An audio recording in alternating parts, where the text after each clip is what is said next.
Exploring the darkest visual novel. The Song of Saya. That's the second part. We did the first part of the story, and we got to the point where essentially where we had the one ending where he essentially was put in solitary confinement, the main character. So we'll see how that goes. I'm curious. Also, please consider liking, subscribing. I appreciate it. We're going in.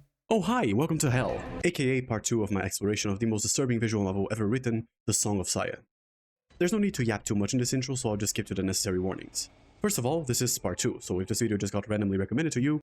He's probably gonna do a recap, right? If not, I'll do a recap. Hi, I'm Haedal, and I suggest reconsidering the quality of the content you consume on YouTube. But if you don't feel like it, there's a link to part 1 that will appear on the upper right corner of the screen, if I remember to put it there. Second thing, spoiler warning, obviously, we are in the middle of the story and I will be going over the endings in this video. And thirdly, this game tells a horrible, horrible story. It was written with the intent to shock, and it has everything from gore to extreme violence to sexual assault. Yep. Yeah, it does. Though I question how a schwobbly-wobbly flesh monster who can tear apart people with no issue can get violated. I have my questions. I have my questions on this logical inconsistency. So if you're uncomfortable with any of those, please use discretion if you intend to watch this.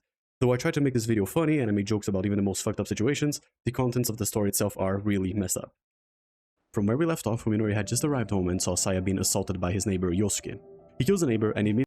Okay, so he does not have a little recap. So basically what happens, if I remember correctly, the guy had an accident. He got tinkered with his brain by this girl. Then he saw everything in flesh mode, right? He saw everything was disgusting. Basically, things switched. Things that were pretty were disgusting, and things that were disgusting were pretty. That includes Saya, who is actually a disgusting flesh creature. She tinkered with his brain. She also kills one of his friends, and they eat her. She also gets assaulted. Don't tell me how. And then we explore one of the endings, which was basically he just gets she fixes him. I think he also kills somebody. I'm pretty sure. No. She tinkers with the assaulter's brain, and he kills his wife and daughter. That's what happened. So yeah, the ending was just that she fixes him, he takes the blame for the murder of the assaulter, goes into solitary confinement, she says her final goodbyes, and that was one of the endings, pretty much. Something like that. Immediately heads over to Saya to comfort her. After a little talk, she confesses that she has the capacity to fix Fuminori's hallucinations, and asks whether he wants to go through with that. If he agrees, she does a sneaky lobotomy on him and fixes his perception, which leads to the ending we covered on the last video. However, if you decline the lobotomy-themed makeout session, Saya tells Fuminori that the guy he just killed was in fact his lobotomy-themed makeout session. next-door neighbor, and we get a little insight into his mind. He says that even though he and his neighbor were on good terms before the accident and that he was a kind man, he feels absolutely no remorse for brutally killing him. The kindly painter who lived next door is but a distant memory. The pieces of meat around me belong to a creature whose mere existence was nauseating. This feeling isn't exclusive to Yosuke though, as very early in the story, Fuminori says he wants to bash Koji's head in with a chair. Living the life he has, and more specifically, living with Saya, is turning him into an awful person. We've seen an even worse example. I mean, yeah, he starts also mistreating, like, his friends and other people, because, right, they look disgusting to him. So obviously that's the reason. Of that shortly, don't worry. At this point in the story, the only thing Fuminori cares about is Saya. Nothing else in the real world matters to him anymore.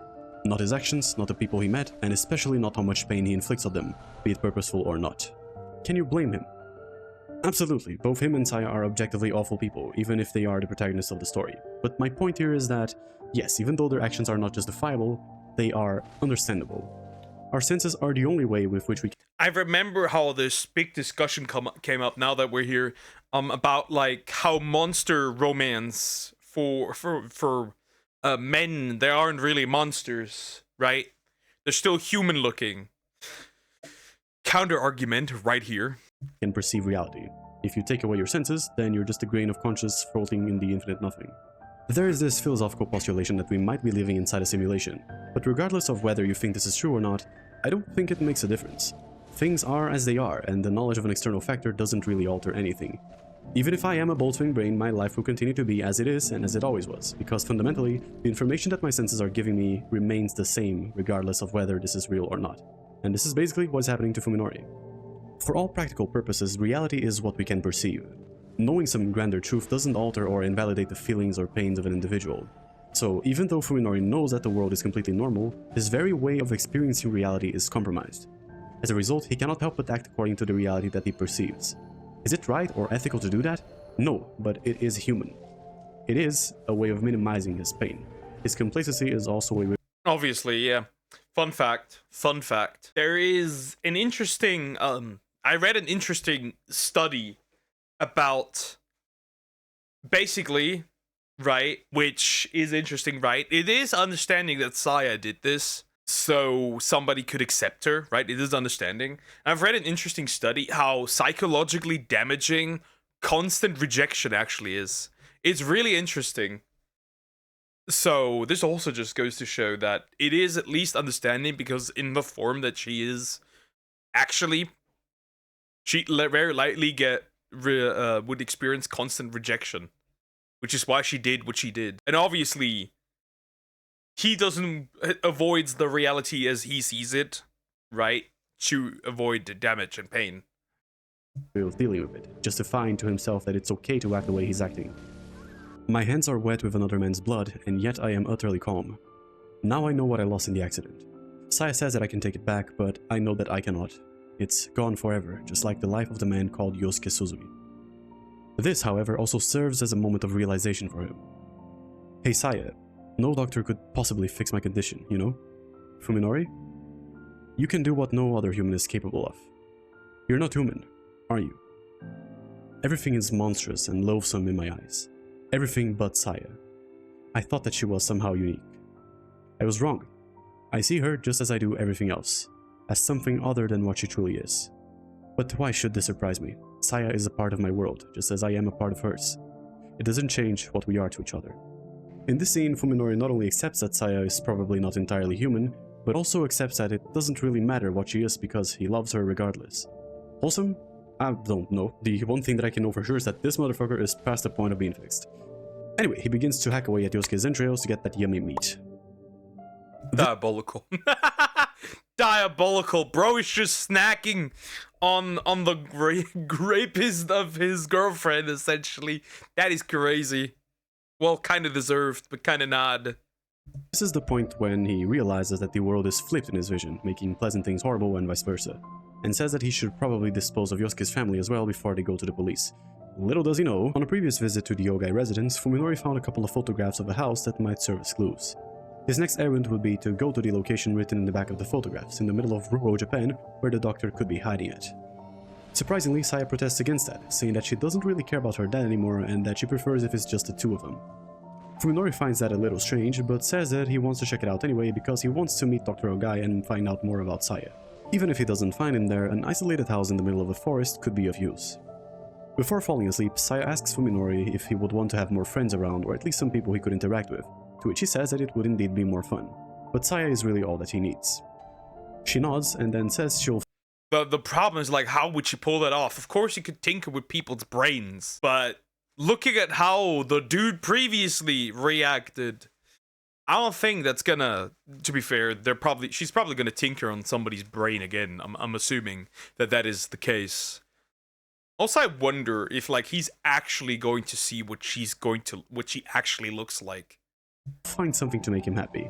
In other words, she's gonna do a little trolling again. So on the next day, he walks up to Koji and convinces him to take him on a 3-hour trip to bumfuck nowhere to check out the residence, and Koji is suspicious of him the whole way there. In the meantime, Yo is sitting alone at the cafeteria when suddenly she receives a text from Omi of all people. It tells her that if she wants to find out about Fuminori's secrets, she should come to his house alone, and you can bet your ass that she's Oh no. Oh no, yeah, she's actually gonna... Another for my collection. gonna fall for that. Okay, so the sequence of events that are about to happen to Yo is probably the heaviest part of the entire game, so I'm just gonna make fun of her now instead of later.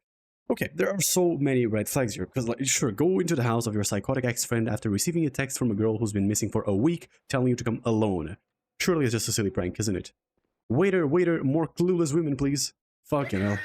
Well, she gets to his home while receiving text from Mommy's number telling her to come closer. She goes to Fumino. But if she does, she'd look great, pretty great, but he would look like a flesh monster. They try to kill her unless she does something that doesn't happen.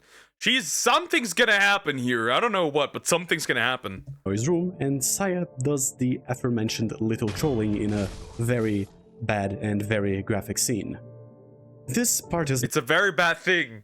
Wait, she's not gonna die. More terror focused, so it's a bit better than the last one, but not by much. But don't get your hopes up though. In just a little bit we will see the outcome of the most fucked up thing to happen in this entire visual novel. Okay, so Koji is driving Fuminori to a guy's retreat and he's suspicious of him all the way there, right? They arrive in Fuminori. Saya be like, I'm gonna do what's called a pro gamer move. He's acting super chill and casual, but Koji can't help but feel like there's malice behind his smile. They spend some time exploring the house and eventually Koji goes to the backyard where... She doesn't have tentacles, right? Saya? Right? Right? I hope not. There is a conveniently placed well. He leans against the well and begins to call Dr. Tando to tell her that he is suspicious of Fuminori. She doesn't answer, so he resorts to recording a voicemail and tells her his location and predicament. He also calls Yo to see how she's doing, and after the number rings for an alarmingly long time, she picks up. He doesn't hear anything at first. The only sound is of something not exactly human crying on the other end of the line. Tsukuba? Is that you? Hold up. Wait a fucking minute. Wait a fucking minute. Can Saya turn people into the same thing that she is? Because that is the only way she could add someone to the squad. Who's there? He can tell that there's a lot of agony in the voice on the other end of the line, something that I'm not going to do because I'm not a voice actor. Something went terribly wrong. It's Koji. Is that you, Tsukuba? Where are you? After a short period of nothing but pained moans, the words start coming out through the speaker, one by one, as though each takes an act of will. I was attacked by a monster. And now there's something wrong with my body. What? What happened? Are you alright? He has a really hard time understanding what she's saying, but he can tell from the gasps and wheezes that she is in unimaginable pain. I'm rotting away. My skin is melting. My ear just came off. Help me, Koji. This isn't how my fingers are supposed to look. Call the cops, Tsukuba. Call for help. So she does do it. She does do it. Hold up. No, I can't let anyone see me like this. Jesus Christ. What the maybe I should consider voice acting. What the fuck? She begins to cough violently, and as Koji is trying to instruct her, Fuminori sneaks up behind him and pushes him into the well. He falls Well, there's another one gone. hard and fucks his back, but is otherwise okay. Fuminori mocks him a little bit, then tosses his phone back at him without the battery, then leaves him to die there. Fuminori's next objective would be to get rid of Yo, as she is the last person who could spoil his plans. He tries to think of a way to dispose of her, but can't come up with anything until he returns home. Sai comes up to greet him and tells him that she has a little surprise for him waiting upstairs. I have added a friend to your collection! They arrive at the bedroom. Fuminori finds Yo in her human form, completely naked and sobbing quietly in a corner of the room. Naturally, Fuminori is shocked to finally see another human other than Saya. How does she look like to you? Saya asks. She's beautiful. This girl loves you, you know, so I decided to change her body into one that you can love as well. I made her like me. What? How? I knew it! I'm too good. I knew it. No. Yeah, I knew it. I knew it. I knew it. She can. I knew that she can. I knew that she can. I knew that she can do that. I knew it. Ha! I knew it 100% that she could do that. Okay, so she essentially just made her into a schwobbly, wobbly, fleshy thing. Don't you remember what I said the other day? I can mold the body of other living creatures. It was a big change this time, not like the little tweak I made to the man next door. This is how my abilities are really meant to be used. But this was my first time doing it though. Well, that's pretty fucking evident. Motherfucker looks like a Resident Evil 5 campaign extra after she was done with her. Whatever it was that Saya did to Yo, it was a process so traumatizing that it left her unable to even process the world around her. It is said in-game that she doesn't even have the cognitive faculties for speech anymore. To quote the novel itself, there is no similarity between what she was and what she is, which can only mean that she has become something utterly inhuman. According to Saya, she has become what Saya is. Except not really, because it's implied that Yo still maintained her human perception and was fully conscious of everything happening to her. Fuminori is confused about how Saya was able to do that, and the answer she gives him is that basically, so every night when they would demonetize this video together, Fuminori would give her this nice this handful of nuts, and she would use the DNA from these nuts to decipher the human genome inside her body. That is diabolical.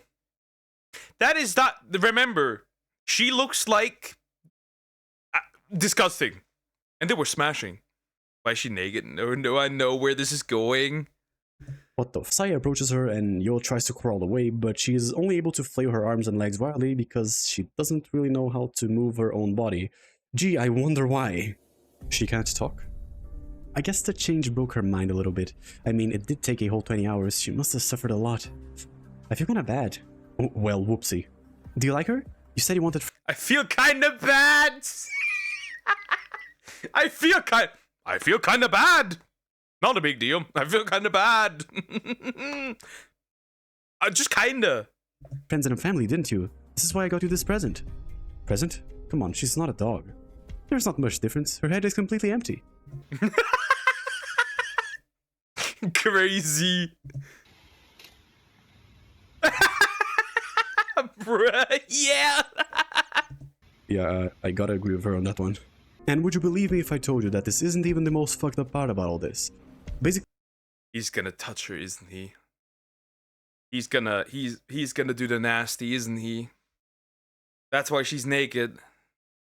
Fuminori is a bit hesitant about keeping Yo, not because she might cause trouble, but because he is embarrassed about how his body is responding to having a naked woman in his bedroom. Now, my dear viewer, if you want to have your day even further ruined, you need only realize that in reality, this man is standing in his room looking at the deformed, mutilated body of his former friend, and he is rock hard. And as if it wasn't enough... Diabolical. Diabolical. Who made this, by the way? We're gonna find you. Diabolical, bro. Already, there's another sex scene here that shows a very, very sadistic side of Fuminori. Here he is having relations with Yo, and it serves to show that his cruelty goes far beyond his love for Saya, as he seems to genuinely enjoy inflicting torment upon her. It is a very graphic scene, so I'll only share this line with you. She must not have been fully prepared, as her choked scream is like that of a dying animal. In fact, it reminded me of how Yosuke screamed when I stabbed him with my knife. Okay, fuck that scene. It's over. One last thing to... Diabolical. Absolutely diabolical. Who made this? Broski, you are fucked in the head. Diabolical. Wouldn't surprise me if it was a woman. Notice that during the pillow talk, Fuminori asks Saya what she really is, and she tells him that she is like a dandelion seed that has drifted onto the desert, where not a single blade of grass is growing. Imagine how lonely that little seed must feel. That seed is still a baby flower. If it does its best, it can turn even the desert into a garden. Perhaps that little seed will decide Nah, that was a man. That was a man. 100%. That was a man. I wonder what she actually looks like. Thrive. Maybe it will decide to grow and multiply so that it can turn the whole desert into a beautiful field of dandelions. And all it needs to do is to be loved by just one person in the entire desert. Alright, in the meantime, Koji is rotting in the well, right? A day passes and eventually he hears the sound of a car engine. He begins to scream for help and is pleasantly surprised to see that Dr. Tanbo is just outside the well. She gets down. Oh! I googled a little bit. There are some depictions of her that people assume that she may look like, which is really interesting. Ugh. To help him up and explains that she only got there because of the voicemail he sent her. This is both when Koji and we notice that she's both behaving and dressing a lot differently from what we've seen her, being a lot more casual and nonchalant about everything. She tells him that she had done a bit of digging on her guide before, but this was the first time she had come to a place like this, and if it wasn't for Koji, she would never have found a secret passage in the well. And that's when Koji notices that some of the bricks at the bottom of the wells are different from the rest. And, when pushed, they reveal a secret passage. The two walk down a derelict corridor and come face to face with an old wooden door. Dr. Tanbo pulls out a fucking shoddy and then kicks it down. What they found on the other side is a laboratory with a bunch of weird artifacts and writings scattered everywhere. Dr. Tanbo immediately tells Koji to not look or touch anything as she begins to spray paint all over the weird symbols and artifacts of the lab, and instead of looking at them directly, she is using the screen of a camera. Diabolical. Absolutely diabolical. So they never show her. Interesting. They never show her. They never show anybody, really. Where she had brought along. As Koji is busy doing nothing, he asks where Dr. Ogai could be, and Tanbo simply points at the corner of the room. There, hidden behind the Chinese folding screens, lies the dry carcass of Dr. Ogai. There is a hole in his temple, and he was clinging onto a pistol that he used to off himself. Koji eventually passes out and wakes up half a day later in one of the bedrooms of the mountain retreat. Dr. Tanbo is in the room with him, and she's sitting on a desk trying to decipher Ogai's notes. He asks Tanbo what's going on, and she... Are they actually going to stop these crazy fuckers, or is that not a thing? I'm genuinely wondering, are they actually going to stop them? tells him that that's precisely what she's trying to find out. She asks if the name Saya rings a bell, and Koji declines, and she tells him that based on what she could decipher, if Fuminori had already gotten involved with this Saya, then he was already past the point of no return. That's when she shines a bit of light on Dr. Ogai's experiments. We will get to those shortly. Koji is still very much concerned about Omi and especially Yo, and tells the doctor that he will go back to Tokyo to try to save her. Dr. Tanbo reluctantly agrees and gives him Dr. Ogai's pistol, a revolver with 4 bullets that will surely be used very wisely. That's when Koji leaves the house and begins to drive back to Tokyo, but not before giving Fuminori a call. This isn't a plot hole, he has 2 phones. Fuminori is surprised to get a call from him, and the two have a not so amicable discussion about what would happen next. Koji uses the knowledge he has as leverage and tells him that he has met Dr. Ogai and he knows about Saya, and that he's ready to fuck him up anytime unless he strikes a deal with him. If Fuminori is willing to no... Okay, let's see how this goes. What they're gonna do. I'm assuming, Saya's gonna go out and, take care of the problem, you know? The song of lobotomy. longer harm anyone and guarantee Yo and Omi's safety, he will destroy all the evidence he has on Saya and Ogai. Fuminori doesn't know that he actually ate Omi, so he tells Koji that he doesn't know what happened to her, but he tells him that he does indeed have Yo. Koji tells him that as long as he let her go, the bargain is valid, otherwise there would be You can, no. That's gonna be diabolical. If they actually let her go, which I don't think they will, that is insanity. consequences. He finishes the call by telling him that he would call again eventually, and he had up until then to make up his mind. Could be an hour, could be a minute, but in reality it would probably be the time it will take for Koji to drive all the way back to Tokyo. Cut to Fuminori in the middle of a sex scene because fuck this game, and he tells Saya that he needs to get her and Yo and leave that place as soon as possible in order to not get caught by Koji. Cut back to Dr. Tanbo as she's decoding Ogai's notes, and we get a few interesting insights about the true nature of Saya, referred to as the organism in the research notes. For one, it has a very insatiable thirst for knowledge and learns new information very quickly, picking up on advanced linguistic concepts such as puns just a week after making contact. Oh no. It is smart. Saya is smart. That's not good. With Ogai for the first time. It begins to converse with Ogai at a high level and explains that it only gains self-awareness after materializing in the universe. In other words, it doesn't know where it came from, but Ogai postulates that it's not a naturally occurring organism, but rather the creation of an even more sophisticated life form. It might be some sort of reconnaissance drone from another world. That the organism is shown to have processing power superior to even supercomputers, being able to calculate a bunch of undiscovered prime numbers in its head. It's literally just a super organism. She's a super organism. She can adapt really quickly. She can learn things really quickly. She has capabilities of rearranging humans completely. And even analyzing human DNA. Just by taking, essentially, my boy's seed. That's crazy. Eventually, Ogai begins to give it a bunch of books since those could supply it with new information faster than conversation with him ever could. It first had an interest in math, but then its attention shifted to sociology and the natural sciences. When it learned about DNA, the organism seemed excited, which was weird because it hadn't shown any emotional response beforehand. When asked about its reaction, it said that it was more like an instinctive response. A little while later, the organism asks for the seeds of males. I'm not kidding, it's literally written like that in the novel. And The seed of males! So basically, this thing just went out to get dick. Diabolical. identified itself as a female. Ogai brings nuts and rats to her and she begins to experiment on them. The most interesting part here is that from the samples that Ogai gave her, she was not only able to create a few little fucked up rats from it, but she would also spend some time operating on them. Based on Ogai's observations, the organism's body was designed with the specific purpose of manipulating the biology of other living things. By the end of the notes, he says that he named the organism Saya, as that was the name of his mother's cat and the name that he would have given to his daughter had he ever had a child. Back to my boy Koji, who had just arrived at Fuminori's house. He carefully checks every room and realizes that the house had been left abandoned. As he's checking the rooms, he sees just how much insanity his old He just drew him some legs. If you've seen that, he just drew him some legs.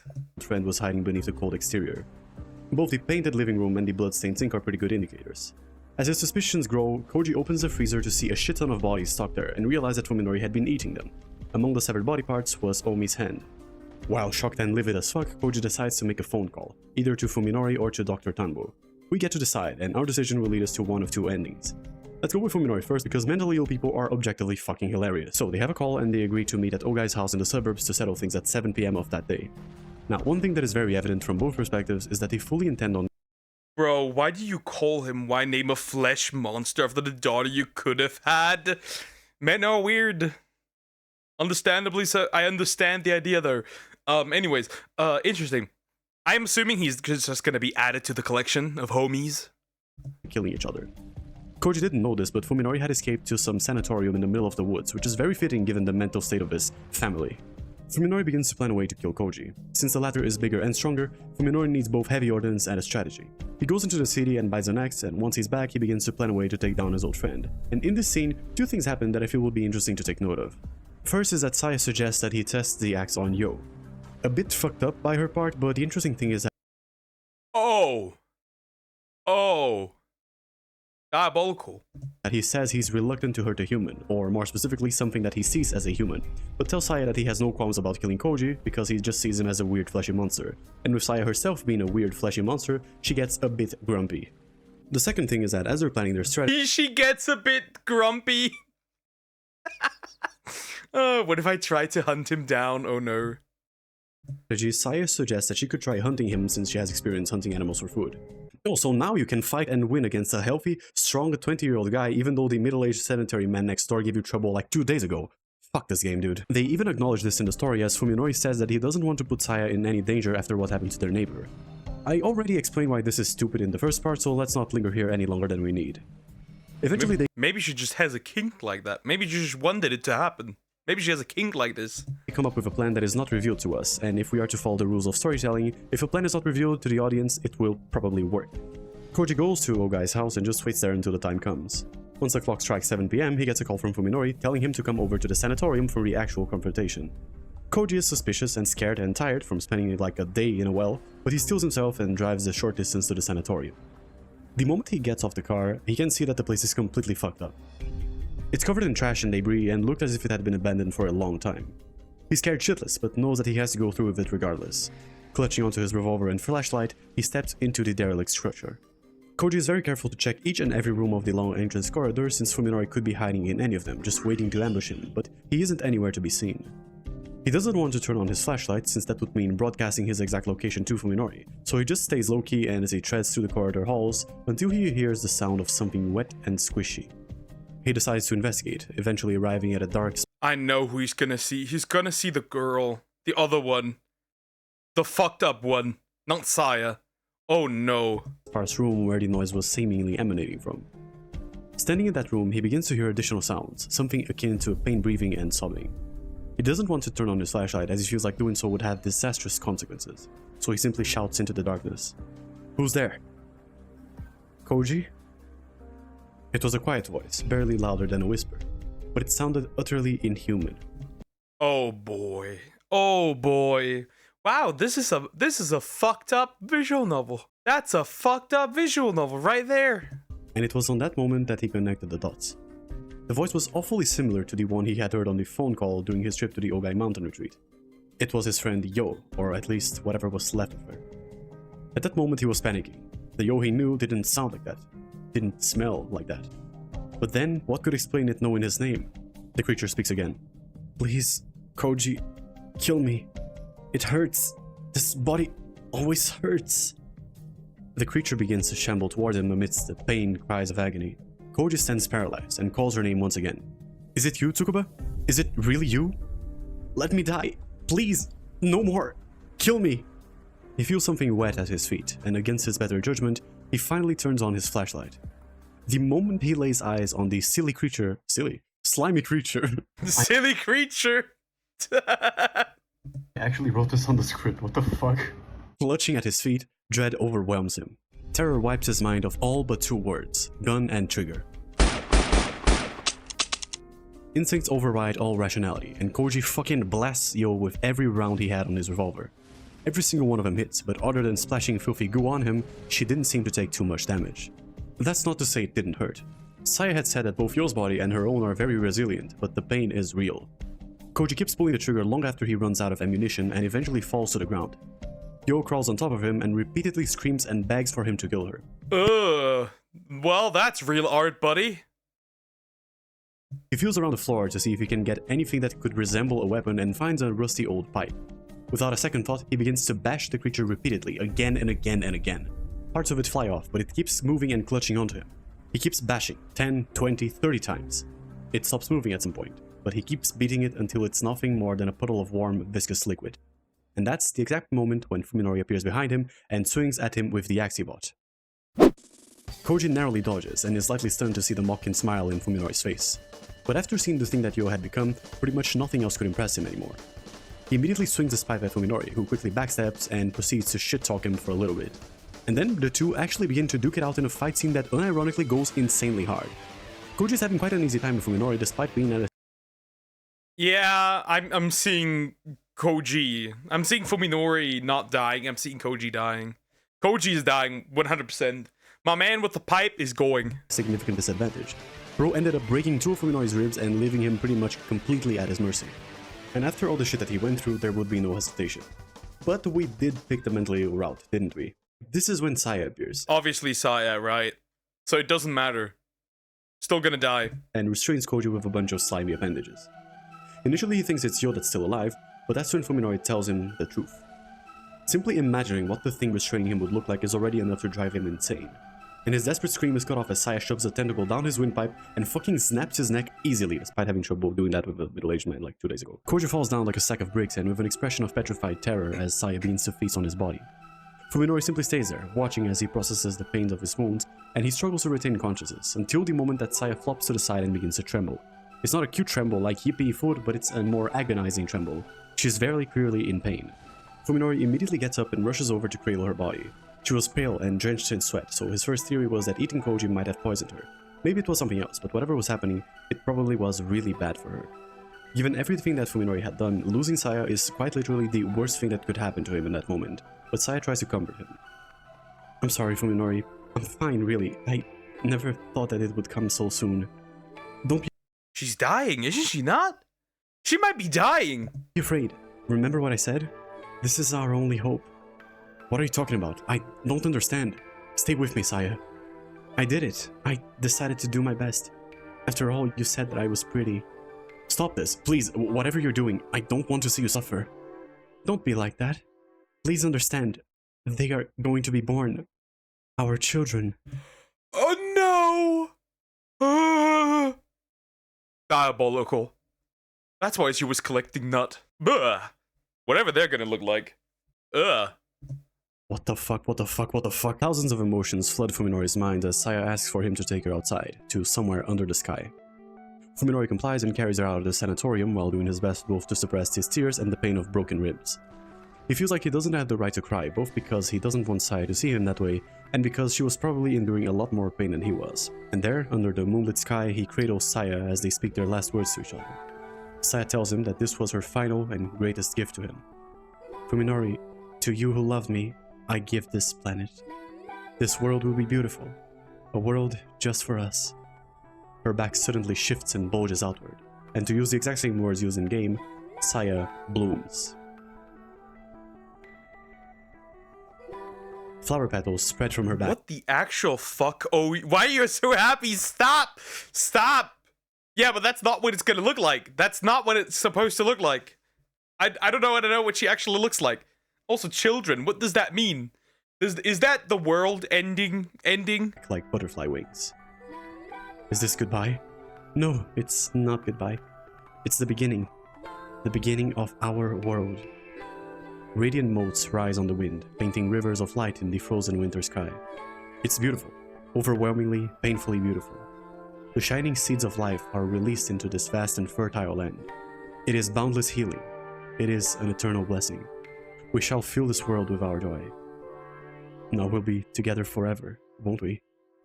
Embracing Saya's pitiful, shrunken body, I gaze into the shining sky and let my tears flow freely. Thank you. Thank you for this final gift, Saya. Good ending? The final scene for real this time is of Dr. Tanbo still in Nogai's mountain retreat, and we watch her final moments.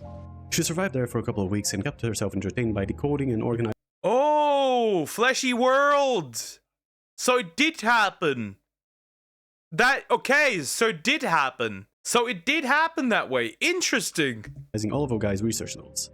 There's quite a lot of lore on Saya here and speculations on what exactly she might be, but I'll get to that after I explain the other ending. Once she's done, she drinks the last drop of her liquor, then heads to a nearby mountaintop to enjoy her last moments as a human before Saya's infection takes her over. And yeah, it's bittersweet. Oh, okay, no, let's see the other one. So if you actually chose the sensible option to call sensible option against all odds and humanity, it's just interesting. So infection takes over. So everyone, all humans, turn into a schwobbly wobbly thing. Dr. Tanbo, Koji tells her that Fuminori was not only killing a bunch of people, but he was also eating them. Dr. Tanbo tells him that based on what she's found out on her side, if they were indeed going to deal with the thing called Saya, they would be in for a tough time. Koji goes back to his apartment to rest a bit and then rendezvous with her at a restaurant late at night to prepare and discuss their plan of attack. We see from their interaction that Dr. Tanbo is hesitant to spill the beans to Koji, warning him multiple times that if he just leaves things as they are right now, he could probably recover from the trauma in a couple of years. However, if he truly goes down the path she's taken, there is no coming back. During this conversation, we got quite a few insights into her mind, and how the investigations of Dr. Ogai's experiments made her into the person she is today. For example, she tells Koji that the gun she carries is not actually hers, but rather she stole from her father. Not to shoot someone, but simply because the events with Ogai at the hospital made it so that she couldn't Interesting. I wonder where this is gonna go. I really wonder. Sleep properly. A gun is a very great thing to have, you know? It really is. You can use it to blow your enemies away, and if that doesn't work, you can always stick it in your mouth and pull the trigger. Doctor, you need help. One last time, she pleads with him to just leave things as they are, but Koji insists that he wants to go all in. She concedes and hands him Ogai's research notes. Besides being a horror show, we get a few insights into Saya here. Most relevant of them is the fact that her skin isn't fibrous, but rather lenticular, similar to that of snakes.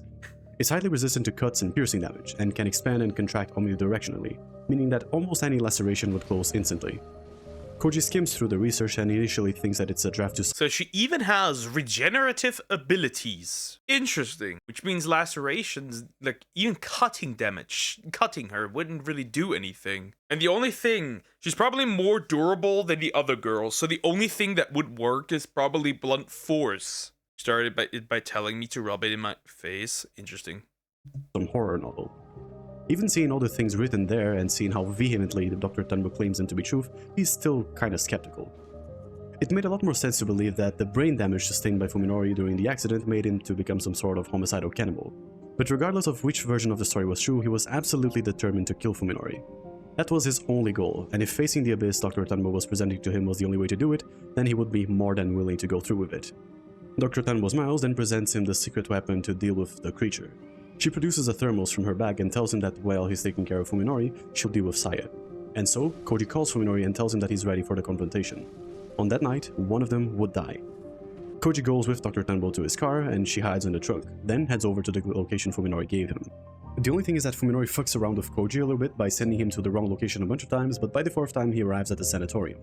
He leaves the car with his gun and flashlight and signals to Dr. We do be out here doing a little trolling. So this is very interesting. I wonder, the ending technically wouldn't theoretically change if he only deletes him, right?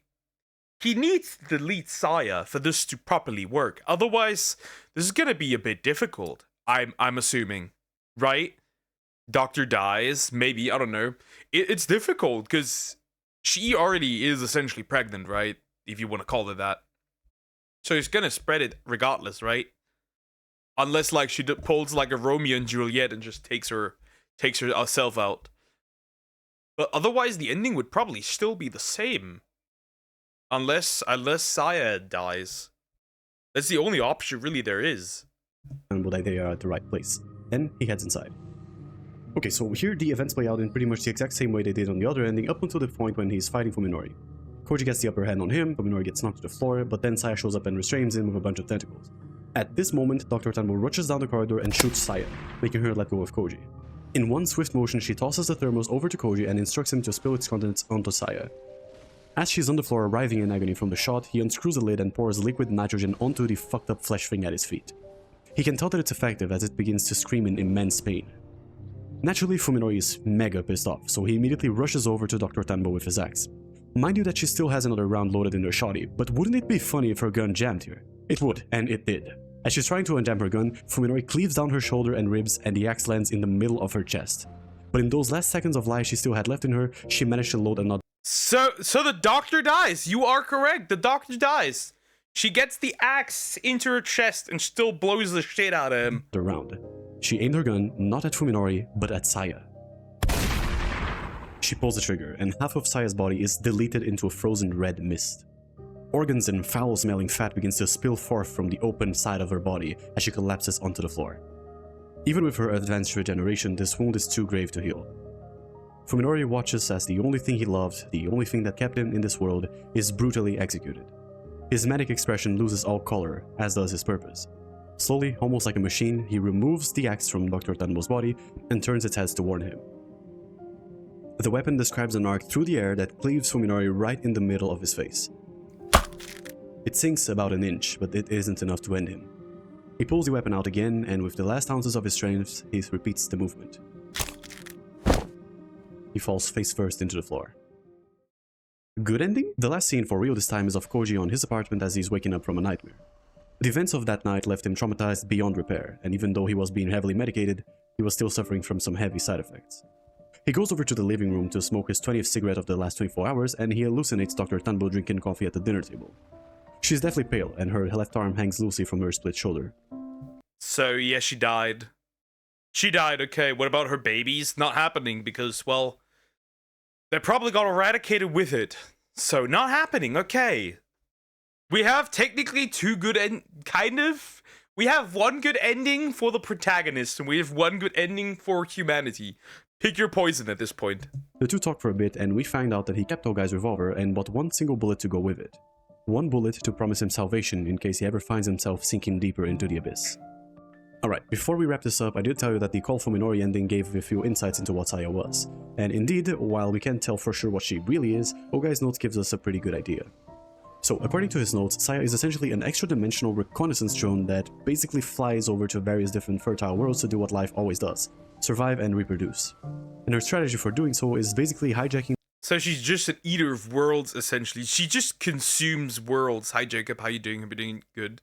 She literally just goes around, smashes, reproduces, and just, like, feeds on the world. The most advanced species of that planet and using it to take control of the biosphere.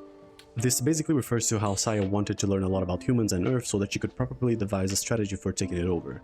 Her species basically is capable of reading the target's genome and overwriting it with its own DNA to remake it in its own image. According to Ogai's theory, once Saya learned everything she could about humanity, she should have started the last stage of her invasion. But she didn't. According to his hypothesis, among the books that he gave to Saya, there were also many works of romantic fiction, and that made Saya believe that the concept of reproduction was intrinsically tied to the concept of love. In learning everything about humanity, she developed behaviors akin to that of. That's kinda cute, though. So what basically was the case, she was supposed to just take over the world. And she could have done that with anybody. She could have just essentially, quote-unquote, made it with just anybody. Didn't matter. But she read romance novels and romance stuff. And then wanted to fall in love. That is so cute. That's kind of cute. What is this? A human, and among them was the desire to be loved. Since she believed that to be an essential step, she couldn't go through with her plan. She had to find someone who would love her first. Okay, so now the theories. First of all, which is the best ending for real? While they are all god-awful, all three of them could be seen as the best ending depending on what parameter we're using. If we consider minimizing suffering as our metric, the first one, that lands Fuminori in a mental hospital forever, is probably the best one. It's the one where at least people die, and even though Saya... Yeah, the question is, that wouldn't... Technically not. Because they did it already, right? They did the deed. So technically it wouldn't. No, actually it wouldn't. where permanently lands in the mental hospital doesn't fix the problem, because she's still gonna do the birth thingy, I'm pretty sure, or she'd still be capable of doing so. So that wouldn't work. So that wouldn't work, right? The best ending is truly the last one that he covered. Still out there, she would only have a chance of going through with her invasion plan if she found someone with the same condition as Fuminori. Even though she could now just find some random guy and fuck with his brain, given the experiences that she had with the neighbor Yosuke and the trauma that comes with it, I doubt that she'll be doing that anytime soon. He most likely... Because, right, the condition was already... I disagree, the condition was already met, right? They smashed before that, and the condition was already met. Which means she fell in love, she collected the seed, and did her thing. She could do her thing, so that condition is already met. The outcome is that she'll go into hiding, eventually be found out, and then killed in one way or another. If we consider maximizing safety as our metric, then the Call Dr. Tanbo ending is probably the best one, since it's the one that most definitely kills Saya. Even though Koji is traumatized for life, and even though Ogai's research is still out there, there at least isn't an apocalyptic organism roaming the streets of Tokyo anymore. And if we consider maximizing happiness as our metric, then technically the Call Fuminori ending is the best one? I know that there's the whole apocalypse thing that happens and shit, but everyone who got turned into flesh monsters don't seem to be complaining all that much. Maybe it's because they're enjoying it, maybe it's because they don't have mouths to complain, but it's just like playing tag. Once you're it, you'll be pissed off for a little bit, and then your next real objective is to go out and tag other people. Okay, but objectively speaking, this is probably not a good ending, since it will either result on the recreation of anime or the complete annihilation of all life on Earth as we know it. The best one is the one that renders Koji traumatized. It's a messy one, but it's the one that completely nullifies collateral damage. Two more things before we wrap this monster of a video up. First is that Ogai's notes mention the Silver Key, which is basically an artifact from the Lovecraft mythos that enables people to travel through space and time. Ogai says he used this key to make contact with Saya, and the implication is that Saya is basically a creation of Yog-Sothoth, the most powerful deity of the Lovecraftian pantheon and the one responsible for ruling. Interesting, so this is can maybe connected to Lovecraftian's lore. Interesting. Okay, yeah. Basically, the doctor let her in. Interesting. Over all reality. It looks like this, and it's so powerful that its dreams are capable of creating entire universes, with our own being basically a product of its synapses firing randomly. As soon as bro wakes up, the universe ends. Another thing I thought about is that the special procedure Fuminori went through after the car accident was probably something designed either by Ogai or even Saya herself. What else could explain the specific side effects that he has? The way he sees the world seems tailor-made to help Saya's quest, so I find it hard to believe that it was a coincidence.